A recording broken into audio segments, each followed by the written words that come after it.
close to 90%, 85 to 90% of the people that are landing on your website each month, they're not even your customers. Nope. So how are you retailing to them? How are you capturing them?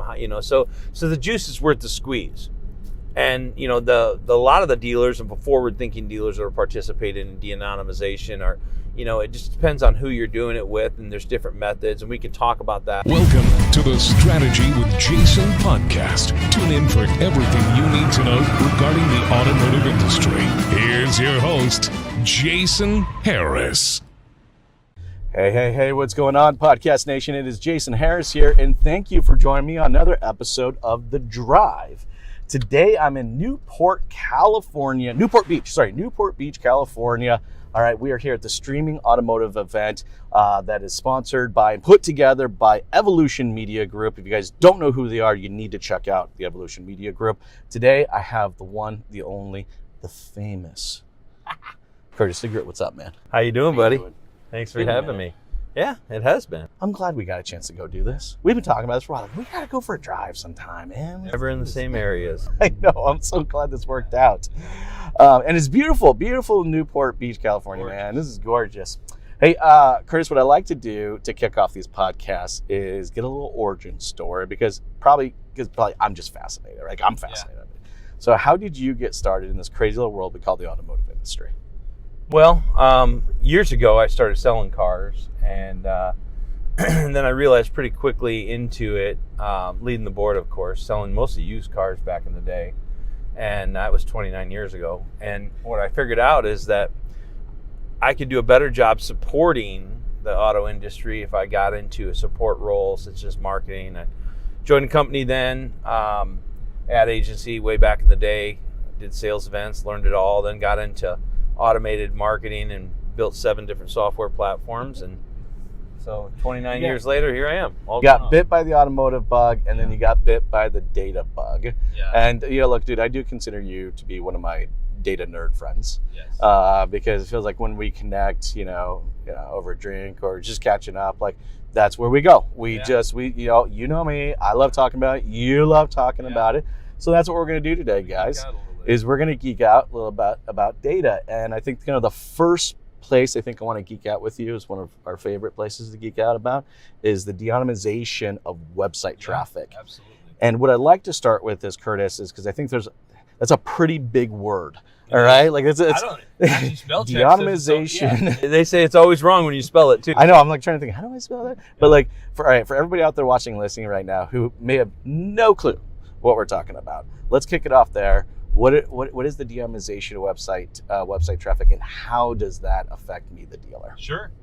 Yeah, so I mean, when you talk about de-anonymization, what you're really doing is you're taking a visitor to your website, which in the United States, not in Canada, but in the United States, they allow you to de-anonymize the visitor to your website.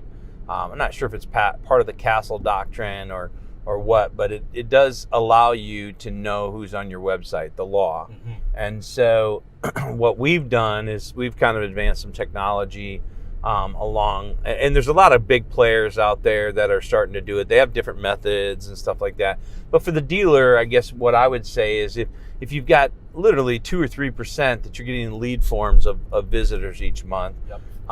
What about the 97% that you don't know about? And that's where de-anonymization comes in as a useful utility for any dealer, really. Well, that's huge. I mean, if you're talking, if you're listening and watching this and you're getting 5,000 plus unique visitors, we're talking about the 2 to 3% that will actually make themselves known, mm-hmm. but then that monster 98 some odd % that don't make themselves known. Yeah, well, and I think what a lot of dealers, so there's a couple metrics we know about because we've done this for a while now. We built an entire follow-up program for those visitors. And the reason why is because we had a theory that maybe the person who's on the website that you're de-anonymizing them, maybe they're higher up in the funnel, right? Yep. And I think we all experienced that 2 to 3% closing at 13%, those leads that are coming off the website closing at 13% on average. That's a pretty good nest egg for those dealers. But what they're missing is that other piece of the pie is all the follow-ups of people maybe just, maybe they saw their ad, they clicked on it, they ended up on the website, but they didn't see what they wanted. And now you've got follow-ups going out to these people. What we do know is that 10 to 12% of those visitors are database customers. And that's a good metric to know, because that means very important to know, right? it is, yeah, because close to 90%, 85 to 90% of the people that are landing on your website each month, they're not even your customers. Nope. So how are you retailing to them? How are you capturing them? So the juice is worth the squeeze. And the lot of the dealers and forward-thinking dealers that are participating in de-anonymization are, it just depends on who you're doing it with, and there's different methods, and we can talk about that, or we can move on to other things. No, look, because I think that's super important. I mean, look, as a dealer, I spend tens of thousands of dollars, hundreds of thousands of dollars a year to drive people to this online experience. Yep. And for the longest time, I was only ever to capture just a wee little bit of the people there. And look, it's not that this technology is necessarily new; it's been around, but it just hasn't been so accessible. Yeah. And I think that's what dealers really need to be thinking about right now. It's just, guys, this isn't snake oil. It's not pie in the sky. This is accessible to you right now. Yeah, right? And you guys are already doing an amazing job of driving them to this online experience, but now you're able to capture, we're talking 30, 40 times more than what you were capturing before. And actually, hey, look, I know this. This is one thing I do know about dealers, all right? Somebody walks out in your lot and one of your people don't go out and say, hi, how are you doing? You will lose your mind. We're pretty much talking about the digital version of that, don't you think? Yeah. I've had conversations with dealers who have said that very same thing, that to their sales staff, saying, listen, guys, when we talk about doing this, when we talk about de-anonymizing the website visitors, we would never allow either a lack of TO or not even taking the up in the first place. We would never allow that to happen on the lot. And why would we? That's crazy. And so yet here we are in 2024, and we've got people visiting the website, and the dealers are not at all getting the kind of traffic that they need on the showroom floor like they used to. Well, they're not. They're digitally trafficking the website at this point. Mm-hmm. Why don't we identify them? And I think part of it was originally because I had worked on a project at a company prior to this with one of my team members where we worked on de-anonymization as well.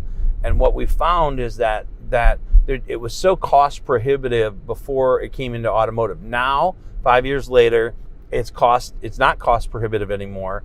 Guys that have been collecting data, that have a database and be able to de-anonymize the people on the website, it's a very big possibility. And now that we've built a follow-up sequence, and we hope other people, because we can't have all the dealers, we hope that other people will build it too, where you've actually got communications that are going out to these people, and understanding that these people will or will not go down that road with us. That's a fun part of the business, because. But at least you came out and you said hi. You engaged with them. I'm just surprised to see. I'm not surprised. Actually, I think this is just a monster opportunity. All right, that if your dealership isn't currently doing this and you're watching and listening right now, Curtis is amazing. Reach out to him. He would love to have a conversation with you about it. And then the cool thing is, even if you don't end up using Curtis, there's, he'll loves sharing his knowledge and his passion around this. So I think that's one monster one, but there are some other opportunities that we've kind of talked about. So let's talk a little bit about fixed ops, because I love talking about fixed ops. I know that you love fixed operations. Right. Tell me, one of the opportunities that you've identified recently. Well, it's interesting. One of the things that, and here's what's interesting about the pandemic. So during the pandemic, you had all these people making tons of money, dealers making tons of money.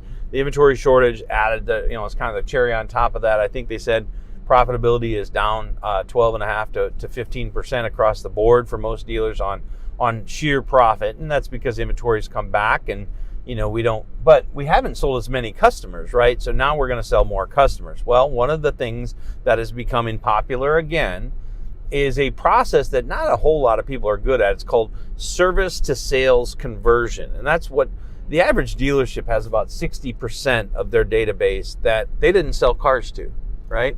Exactly. But they love their service department, right? They love the service advisor, service director, all that. But they didn't sell any cars to them. So most of the tech tools out there are shying away from that segment of the market, right? And the reason why is because they don't really have the payoff on the vehicle, and they don't want to say something, what. So what they do is they just don't do anything. Well, these modern dealers, like we do some work with the Valley High Group out in Victorville, and that's a good example. Just had Brian actually in the car a minute ago. So at the end of the day, we're able to train a process for these guys to actually take and build in a workflow for service to sales conversion. I can describe to you exactly how that works if you want. Well, look, I think it's a great process, but like any great process or great idea, it's only as good as how well we can actually kind of execute it. Oh, yeah. Right? So like let's kind of go down kind of, that, because I think that's you kind of mapped out, I think, this quite impressive process. Let's talk a little bit about like kind of the steps. How do you think we should be executing this? So one of the things that we've learned is that you can convert through communication. Mm-hmm. You can convert people into sales customers a couple different ways. One of the ways that you can do it is through just a sheer offer with no vehicle value. You just putting an offer out there, and you get a handful of folks. It's about an 8-to-1 ratio, meaning 8 sales customers or purchase and lease customers renewed for every service customer. And so you can do it organically, right? That works. The other way is actually getting engaged in the service drive and having a conversation with the customer, which, by the way, you can also do over the phone too. But you're reaching out to these customers, and the purpose of the call is basically you're a VIP customer. We're reaching out to you because we have some information that we want to distribute to you. But we notice that it doesn't include your trade, and we'd really like to include your trade. And so through a series of just maybe two inputs, data inputs, you can literally plug in data, and now that particular customer is going to get an equity-based quote, yes. Whereas previously you didn't know what their equity position was. Well, it is creating engagement, and I think that's kind of what the key. I mean, one of the biggest benefits of this is that we're talking about like getting into a conversation, yep. Right? This isn't a lead. Like the intent behind this particular process is not just to generate a lead, but actually to generate a conversation, right? Because like, absolutely. I mean, maybe this is the dealer side of me kicking in or something like that, but like, I can't sell something to a first name, last name, and an email address, but get me in a conversation with somebody, man, and I will. Yeah. I will more than likely convince them to purchase something. Absolutely. And I think good car guys having those conversations, which, by the way, you will find out that if you have, let's say you have a database of 20,000 customers, and you start talking to every one of those, you're going to find deals in your own service drive with your own customers who are darkening your door now and getting oil changes and tire rotations and all their, whatever work they need to get done in the service drive. You can convert those people into sales customers pretty effectively, honestly, and at a reduced rate. So the juice is worth the squeeze. That's going to be the title of this podcast, by the way. The juice is worth the squeeze? 100%, because, we've talked about a couple now opportunities where the juice is worth it. That's right. Well, I mean, listen, nowadays the dealers are looking at ways to strategically go after these people and convert them without having to spend $100 million, right? It's look, I think the time of efficiency. Okay, there you go. That is actually, I think, that kind of the decade that we're in, right? I mean, I think that's, I hate to ever identify a positive thing that comes out of a real negative, time, for the industry. But look, I think for a lot of us out there, we've learned that we can do a lot with less.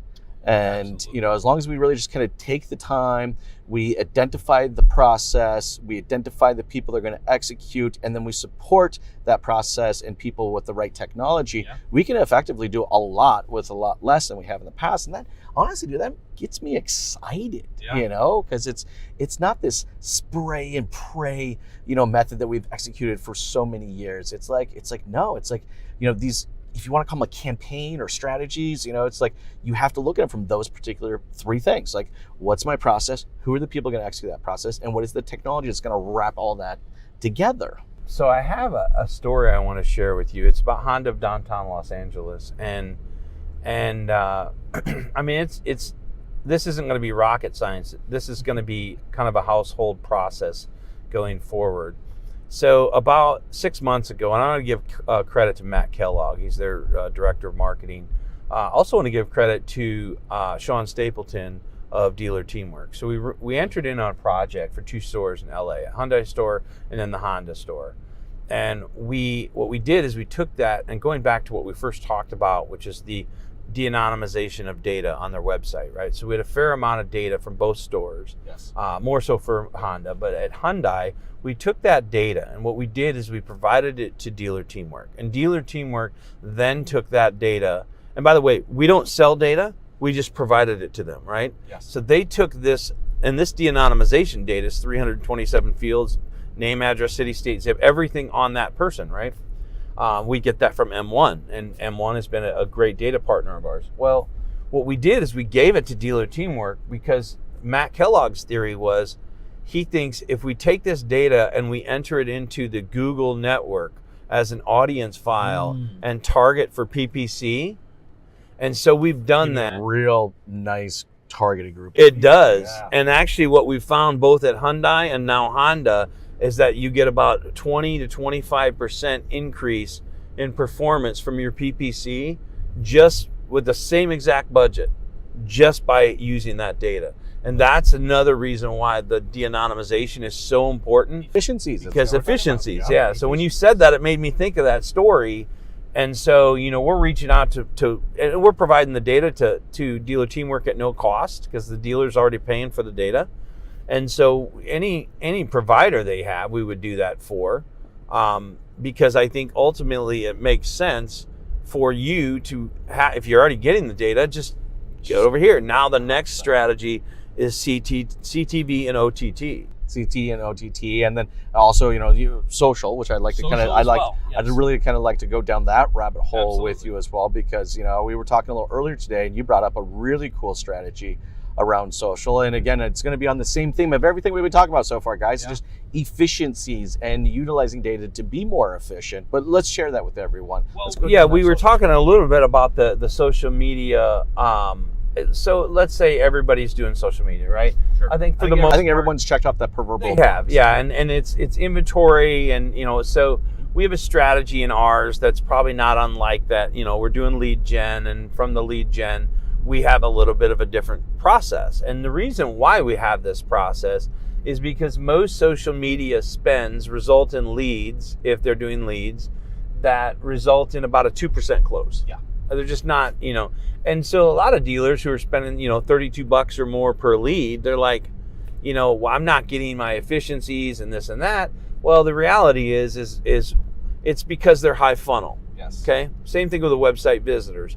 And again, juice is worth the squeeze.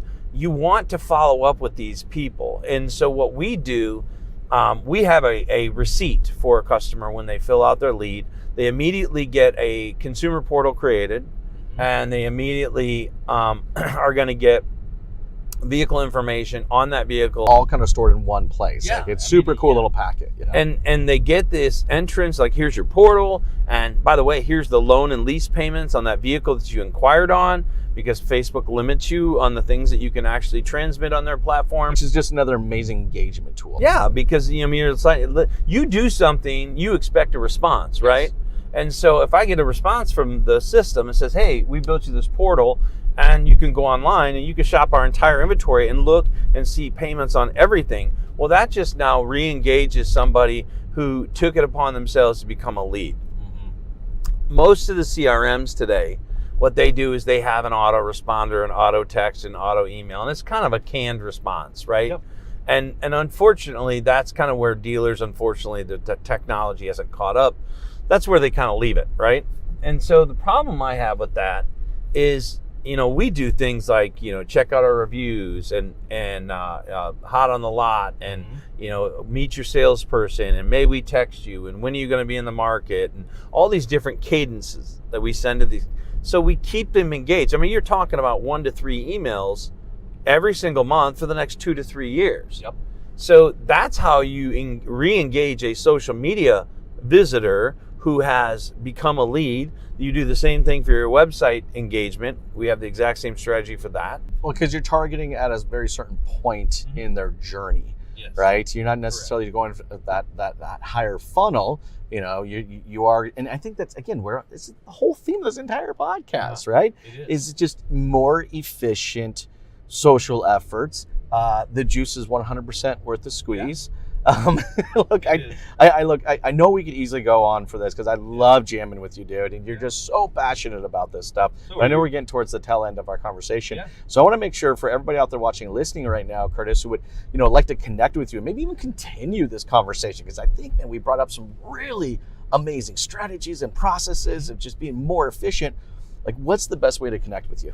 Well, I mean, listen, I don't mind handing out. I mean, I'm getting 4 calls a day for these companies trying to loan me money every single day, so I don't mind putting my cell phone number out there anyways, because the world has it. So it's 319-504-2002. And you can also learn more without committing to having a conversation at MarketPoint, one word, marketpoint.io, marketpoint.io. It's the website, and it's, there's a testimonial video from Brad Mugg up there and how we've helped take him from 250 to 270 to over 600 now. They just set a store record, so in 2.5 years. So I mean, there's a lot of good strategies out there. We love to jam with everybody, and I always appreciate you having me on. Dude, this has been so much fun. I really appreciate the time. For everybody out there watching, listening right now, thank you so much for taking the time to check this out. You have yourself an amazing day. Thanks for tuning in to the Strategy with Jason podcast with your host, Jason Harris. Remember to like, comment, and subscribe.